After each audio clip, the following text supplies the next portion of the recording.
Pronto, pessoal, são 3 horas. Já temos 5 participantes, fora eu e o professor. Hoje a gente vai começar o segundo módulo, tá? Que é aspectos da escrita acadêmica. Ontem a gente passou um exercício para vocês fazerem, bem simples também. Todo mundo conseguiu fazer? Teve alguma dificuldade? Me conta aí no bate-papo.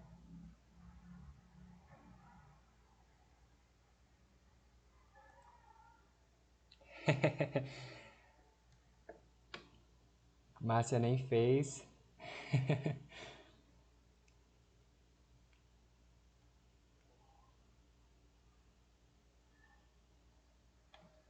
Bem, para as correções que a gente vai colocar aqui, a gente já selecionou os textos. Você pode mandar, que o professor vai fazer a correção individual, e aí, ao fim, a gente manda. Assim que eu tiver todas as correções, eu mando para vocês, tá bom? Mas pode mandar sim. Mas que serão corrigidas coletivamente aqui, não, a gente já selecionou, tá bom?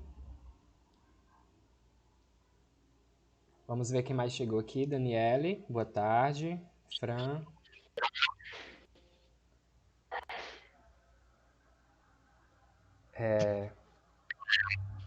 Jorge, tudo bem? Podemos começar?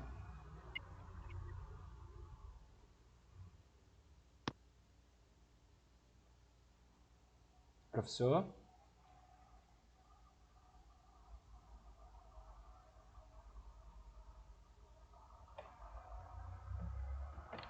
Oi, gente, boa tarde. Oi, Weasley. Oi, oi. Seu áudio está um pouquinho baixo. Muito baixo Não, muito não, está ou um só pouco um baixo. pouco? Verifique se tem algum.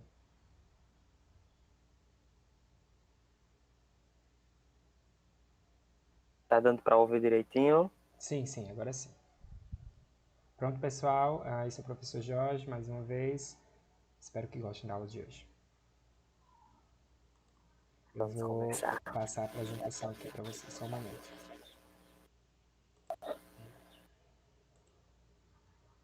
Pronto, pode começar. Bem, gente, hoje nós não vamos começar a nossa aula com algumas alegorias, como nós fizemos nas duas aulas anteriores. É de suma importância que possamos ir diretamente ao foco do que pretendemos hoje alcançar enquanto objetivo nos aspectos da escrita acadêmica.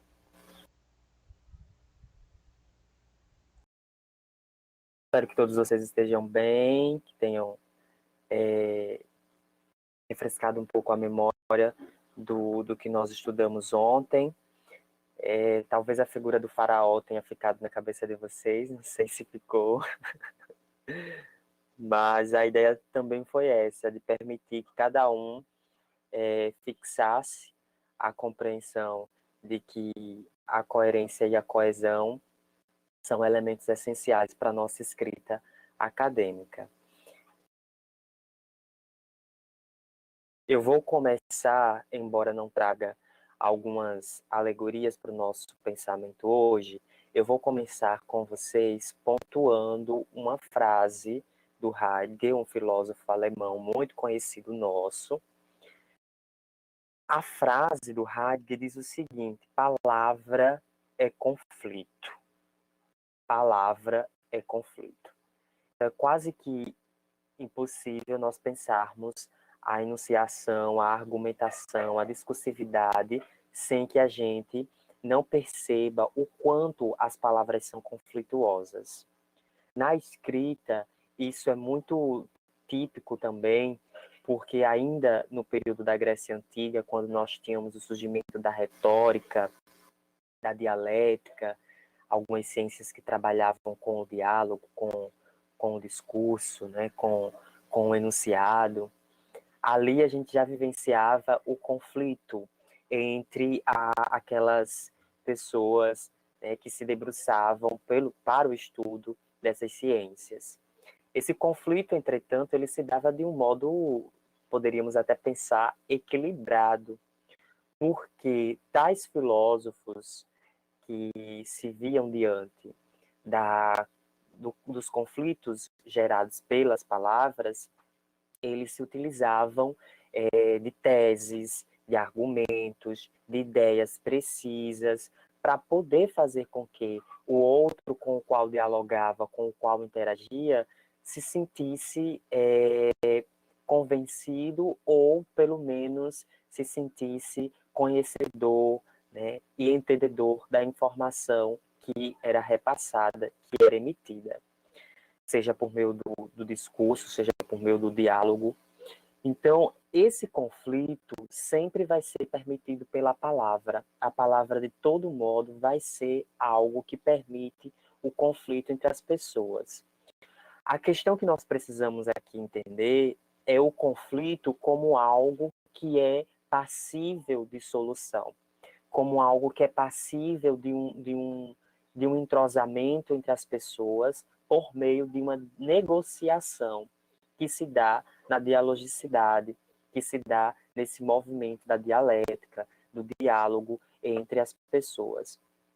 Na academia, na universidade, essas palavras elas vão estar sempre evidenciadas.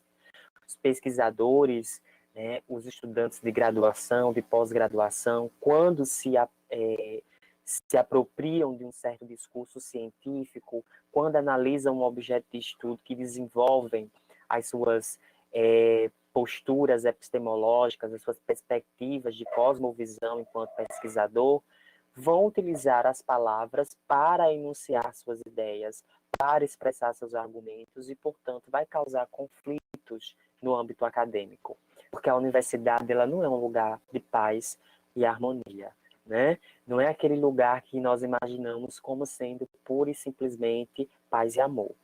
Lá nós vamos ter pesquisadores, pessoas, estudantes que trazem perspectivas, que trazem posturas, que trazem modos de olhar o mundo, formas de enxergar os seus objetos de estudo, trazem uma bagagem teórica a partir de uma postura que desenvolvem ao longo da sua formação enquanto pesquisador. Eu quero pontuar a frase do Martin Heidegger para a gente nesta tarde, porque nós vamos estar falando de escrita acadêmica, e como escrita acadêmica, a meu ver, é um instrumento de luta, de poder, é um instrumento de expressão, um instrumento, portanto, de provocação entre as pessoas, né, na academia. Vocês precisam fazer um bom uso dessas palavras na sua composição, né, no texto científico, na linguagem científica.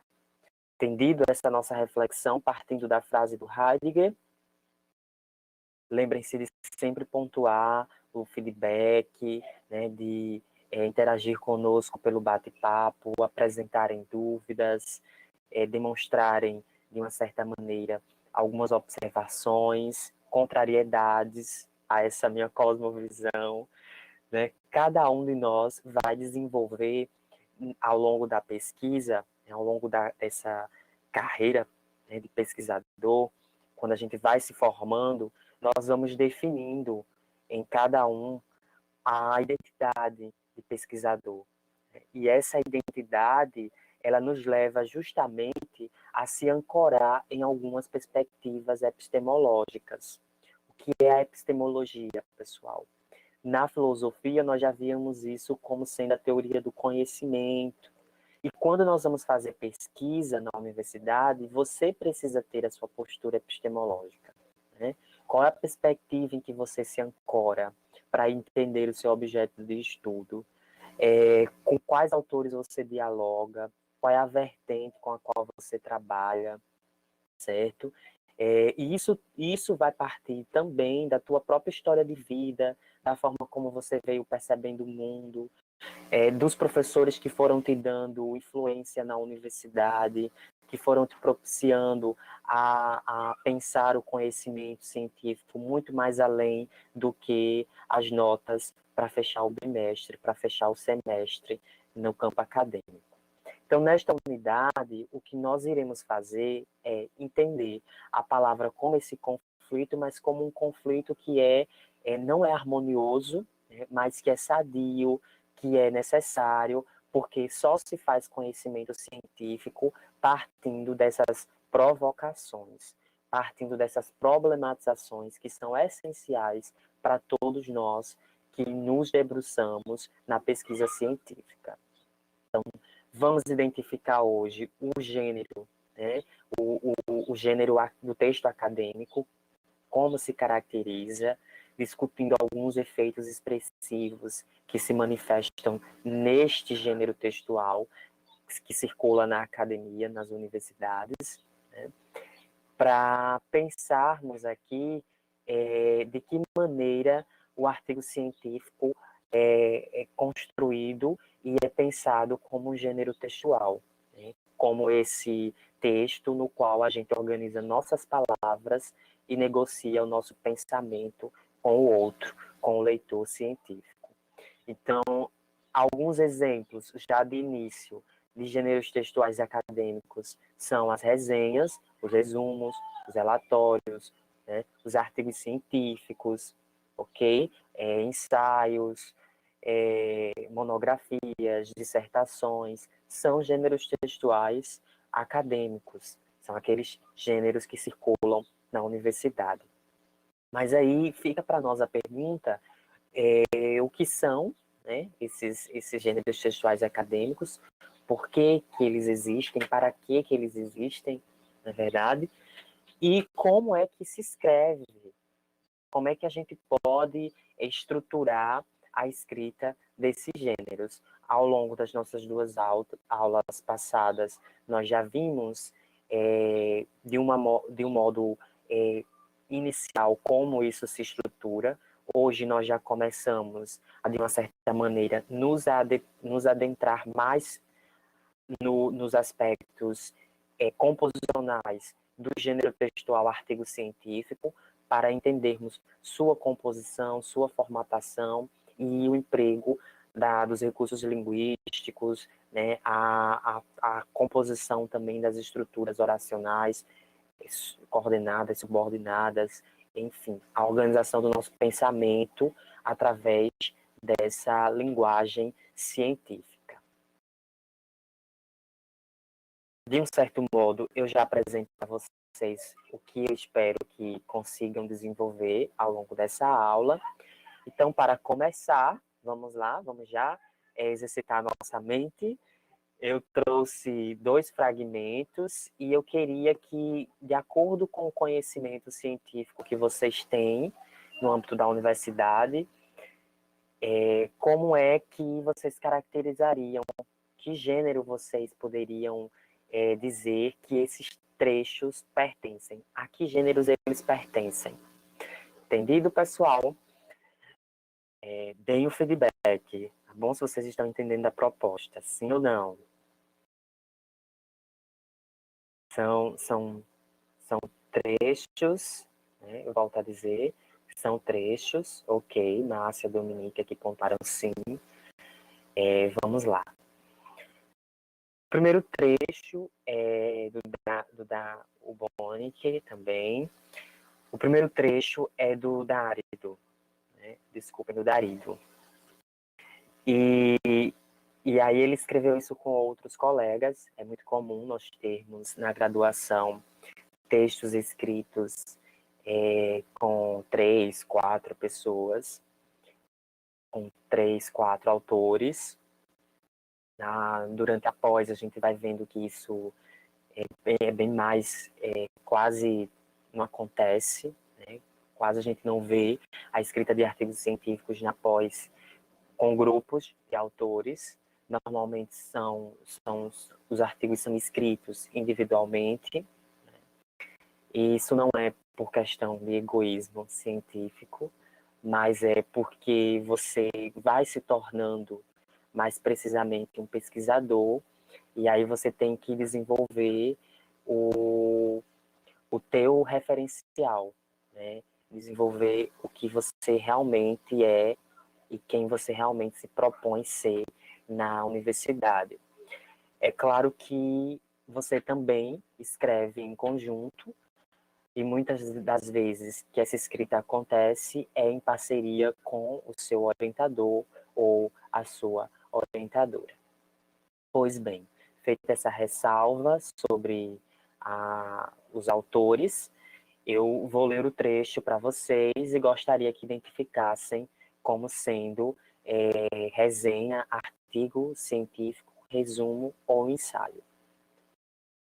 Sobre a concepção de aprendizagem, o autor afirma que não é possível ensinarmos sem nos determos nas referências de como os alunos aprendem, chamando a atenção para as particularidades dos processos de aprendizagem de cada aluno. Diversidade. Como vocês, ainda que o trecho possa ser curto, né, mas como vocês identificariam aqui a que gênero pertencente, né? Que gênero acadêmico, a que gênero acadêmico pertence este trecho? Dominique colocou resumo. A Dominique pontuou aqui resumo. Mas alguém gostaria de expressar, na opinião de vocês, de acordo com a visão de vocês, com a análise de vocês, qual gênero que caracteriza este fragmento que nós acabamos de ler?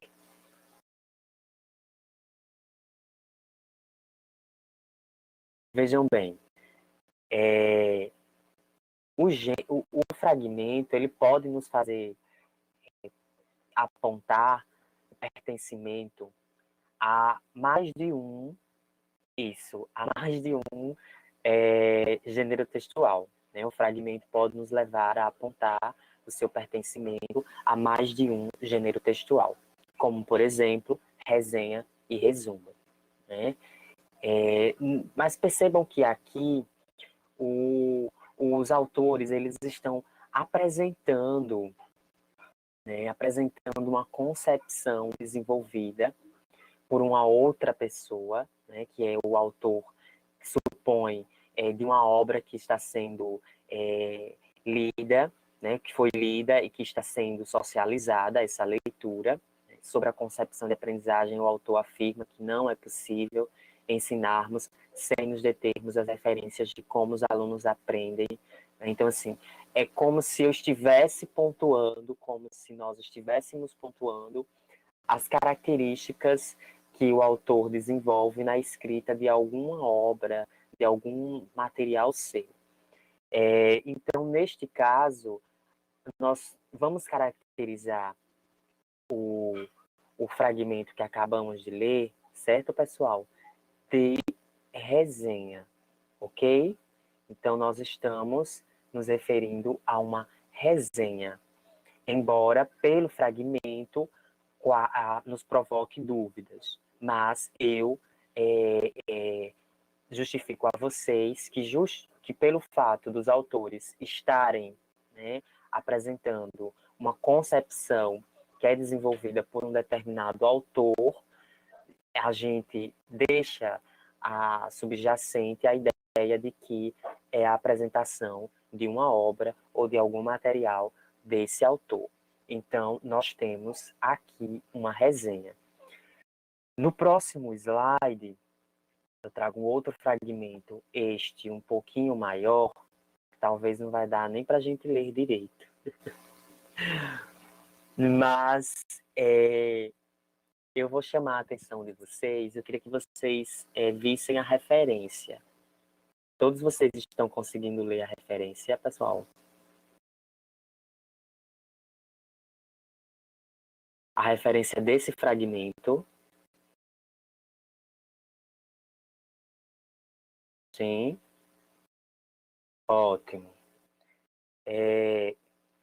Então, eu vou ler o fragmento, o trecho que eu apresento, e se vocês estiverem dando para compreender, para visualizar direito, vocês vão ouvindo a minha leitura e, de uma certa maneira, vão ter uma apreensão das ideias que são aqui apresentadas.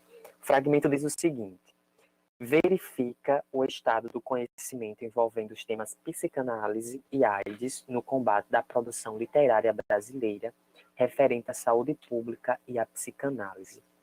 Trata-se de uma pesquisa de atualização que faz a revisão bibliográfica dos textos publicados desde o início da epidemia de AIDS até o ano 2000. Efetuou-se busca sistematizada, abrangendo artigos de periódicos indexados nas bases de dados. Medline, né, o PINS Info, Sociological, Abstract e tal. Dissertações, teses, livros, capítulos de livros e comunicações em eventos. Foram analisados 50 documentos publicados no Brasil ou por brasileiros.